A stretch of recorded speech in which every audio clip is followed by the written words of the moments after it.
it was as if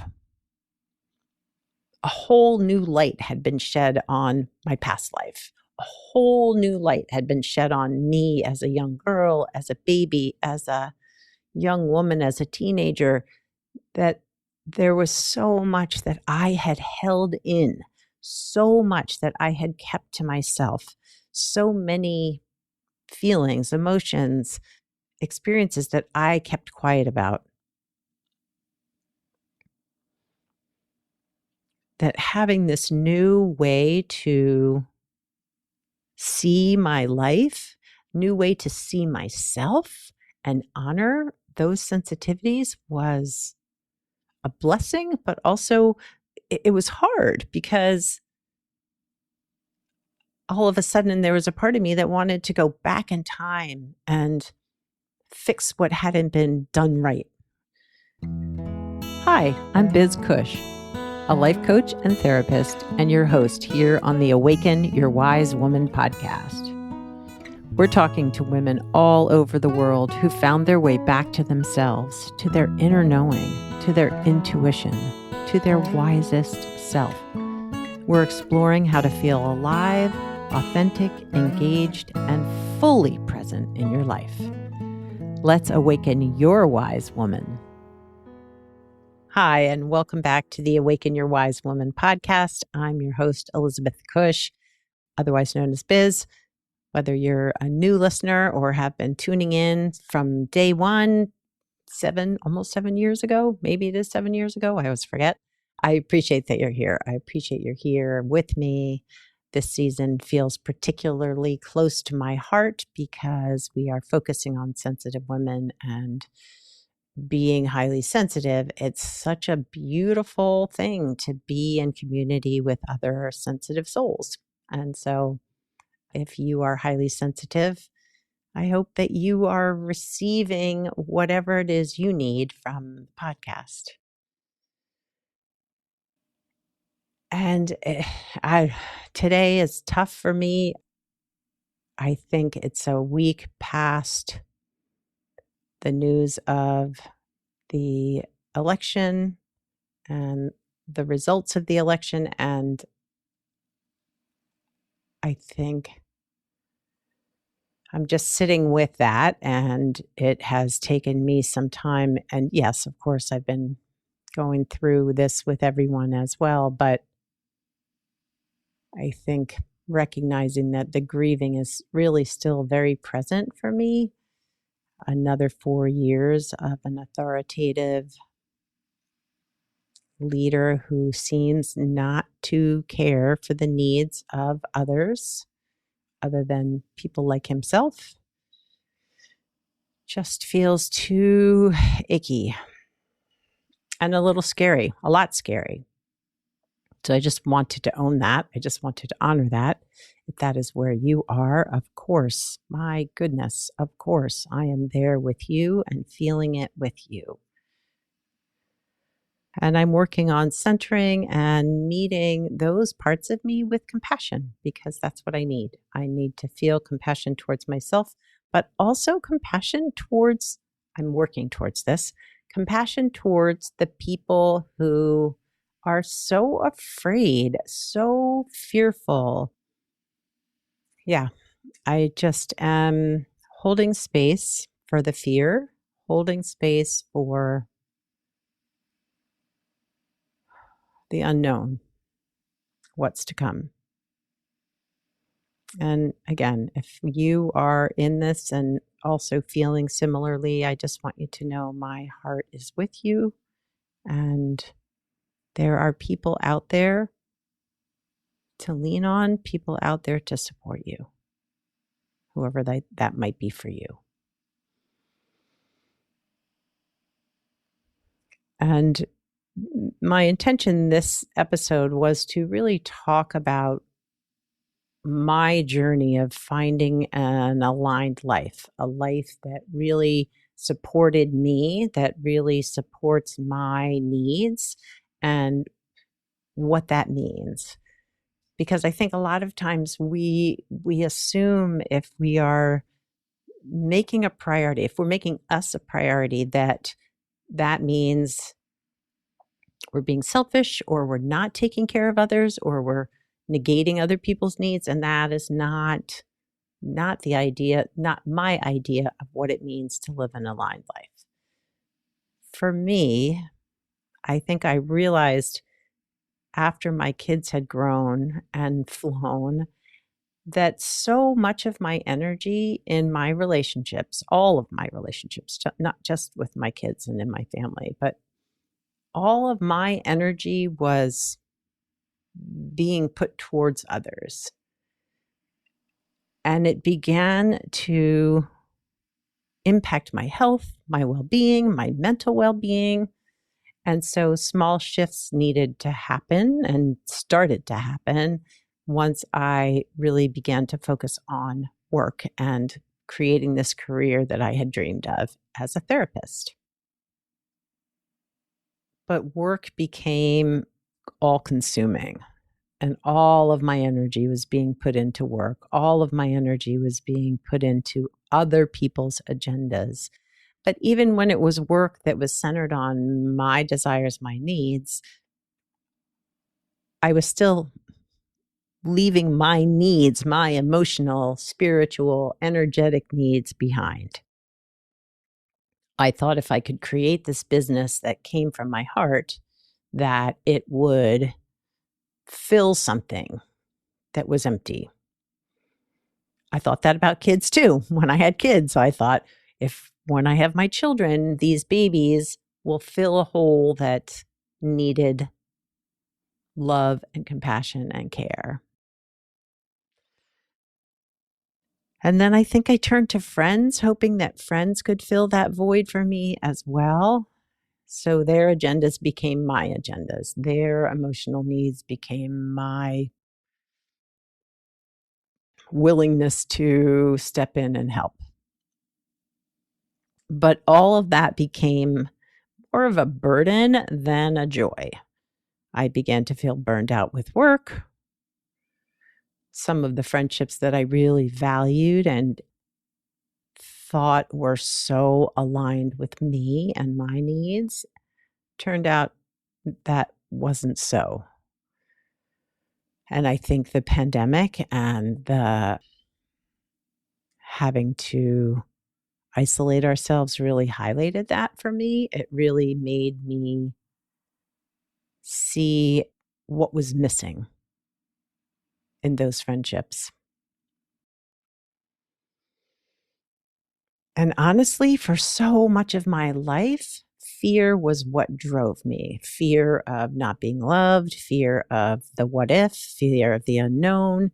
And that takes a toll. If we are running on fear, that means our energetic system, our emotional regulation is always a little bit out of whack or a lot out of whack. And that has taken some time to reset and readjust. The fear kept me small, left me always worrying, not sleeping very well. And I think that's probably when my digestive health issues started to emerge, was when actually I began to recognize how much the fear was ruling my life and started doing things differently. All of a sudden, there were digestive issues that were there, had been there, that I just hadn't noticed. And suddenly they became more present. And throughout most of my life, up until now, like into my 50s, I didn't know what high sensitivity was. I didn't know there was a biological trait, a genetic trait for highly sensitive people, and that this was a thing that was me, right? I didn't know that. And that knowledge, bringing my sensitivity into my awareness and being able to really honor who I am as a highly sensitive woman really changed a lot. But I think because it also came into my awareness in midlife, it was as if a whole new light had been shed on my past life. A whole new light had been shed on me as a young girl, as a baby, as a young woman, as a teenager, that there was so much that I had held in, so much that I had kept to myself, so many feelings, emotions, experiences that I kept quiet about.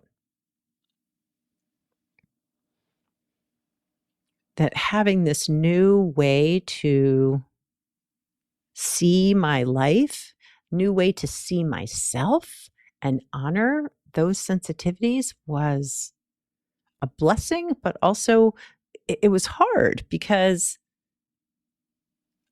all of a sudden there was a part of me that wanted to go back in time and fix what hadn't been done right. And honestly, through therapy, that has been a lot of my work, has been a lot of my personal work in therapy, has been to honor those sacred parts of me that were sensitive and feeling things and getting overwhelmed, but didn't know what to do with them, didn't know how to do it any other way. So midlife really gave me insights in many ways. So into my high sensitivity, but also into my internal world, my wounded parts, the healing that I needed to do, and the work that I was dedicated to continue to do. It just gave me insights into how I wanted that to play out. I needed a path to go from here to the rest of my life. I needed a path. I needed a blueprint. I needed a plan for how I wanted to live the rest of my life. And that's been unfolding. We would love to have a plan that's going to be the plan for the rest of our life.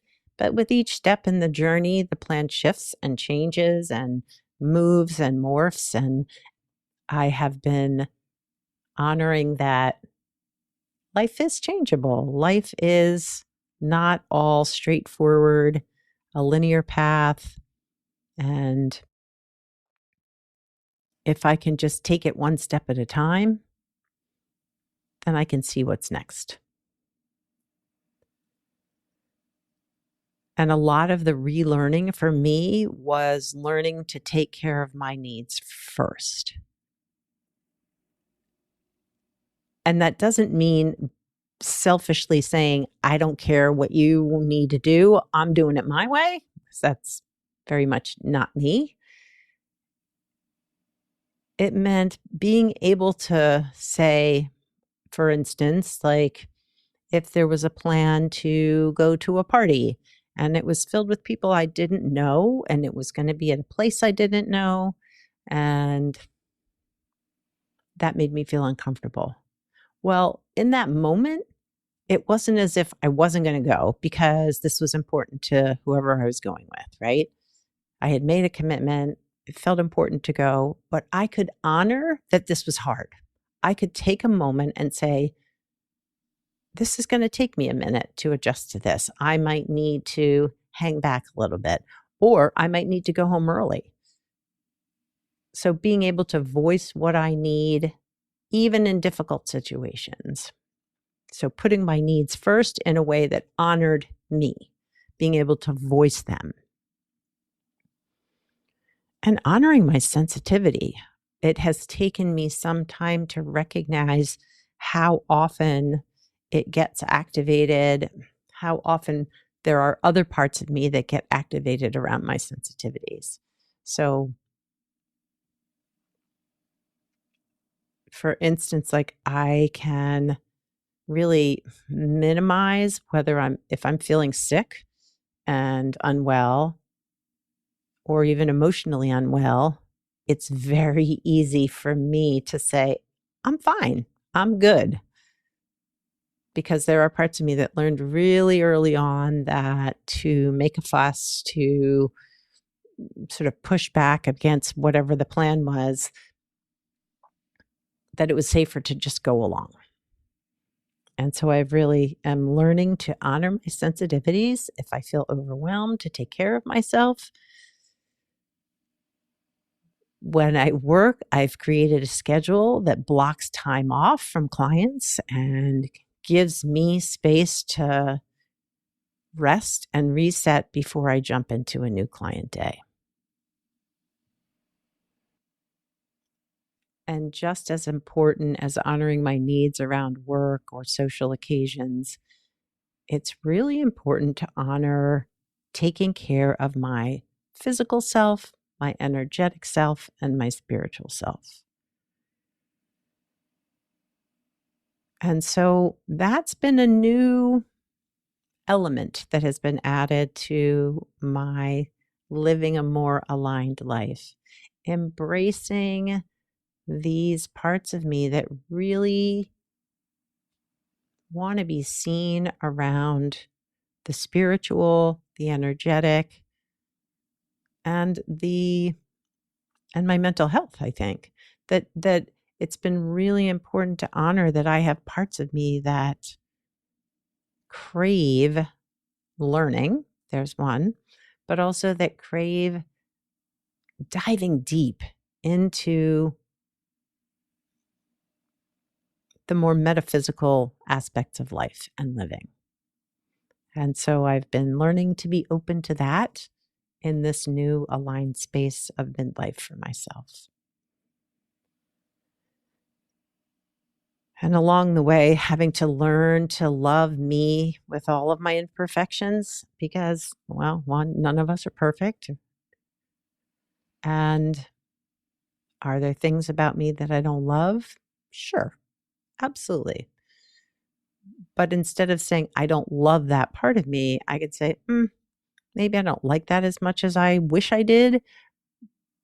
And I love myself anyway. Can I embrace those imperfections of just those bits of me that are just who I am?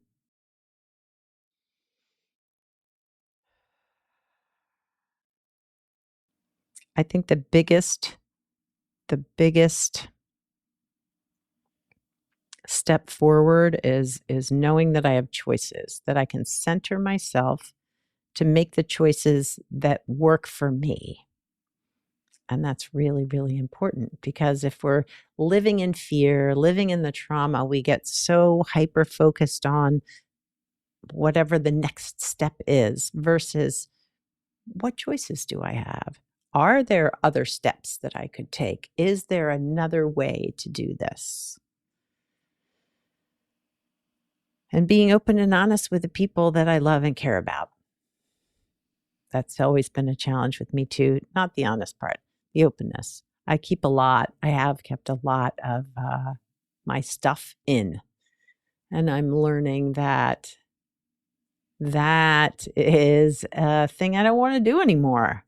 I want to be able to have a voice and speak my concerns or my joys or my fears or my love openly and honestly. And lastly, in this time of uncertainty, in this time of unknowing what's next, finding my community, leaning in to my community, being present with the people who can hold me compassionately, with care, with kindness, with love. And I think that is the thing we need to hold on to going forward. That we need to build or hold our community close. Whether if you don't have community, finding community. If you have community, holding it close, making it a priority, reaching out to the people you care about, but also being open to them reaching out to you. And that really, really has just become such an important part of what's next for me is continuing to find community wherever it shows up. And I'm going to do a little something different. I'm going to read a poem from a book that a colleague and dear friend, my friend Megan Dempsey, introduced to me. The book is called I Am Her Tribe by Danielle Dobby, and the poem is Undressed. It's when I slowed down in a space of reflection, I realized that I couldn't save myself by focusing on trying to save others. My work, my healing was only and ever going to begin with myself. And the other poem I wanted to read was called The Practice, Letting Go. My strength is not determined by the heaviness I choose to carry.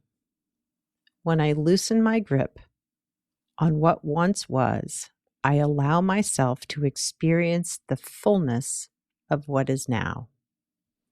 When I release what no longer serves me, I return to the natural rhythm of my highest self.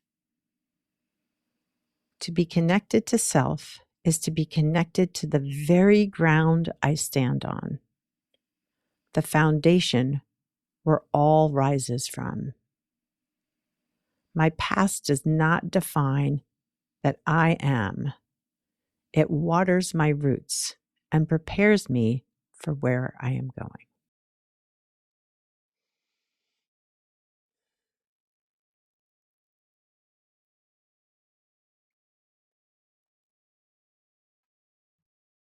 Again, that's from the book I Am Her Tribe, and it's a lovely little book, and I really think the poems are really quite beautiful. Just take a moment to take a breath with that.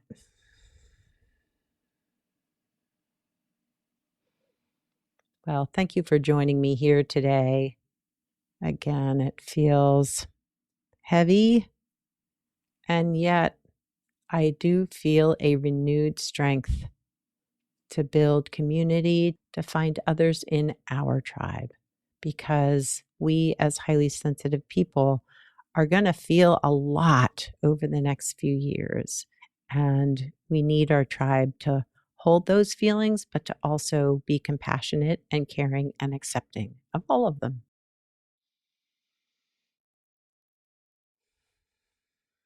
Well, I hope you are finding some peace and refuge, and we are in this together. We are going to make it. We are going to be okay.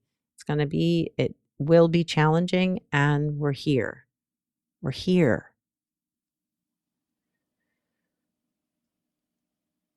I will be starting the next round of my group for highly sensitive women. And if that is something, if you are looking to build community, this is a place you can do it. I was so honored that through this challenging time of the election, the group I hosted a few months ago reignited their conversations. And it looks like, although I won't be there, they will be creating their own community. They're going to be meeting up, the people that live locally and nearby each other. And that fills my heart. And so if you are looking to find community, reach out. ElizabethCushCoaching.com. There is a group coaching page there that is all about building community for highly sensitive women. Take care of yourselves, and we will connect back here next time on the podcast. Thanks for listening to the Awaken Your Wise Woman podcast. The information in this podcast is not a substitute for seeking help from a licensed mental health professional. Music by Andy Cush, sound editing by Laura Disler, and show notes by Kathy Cush. If you'd like more information about me, Biz Cush, and the resources shared today, go to awakenyourwisewoman.com.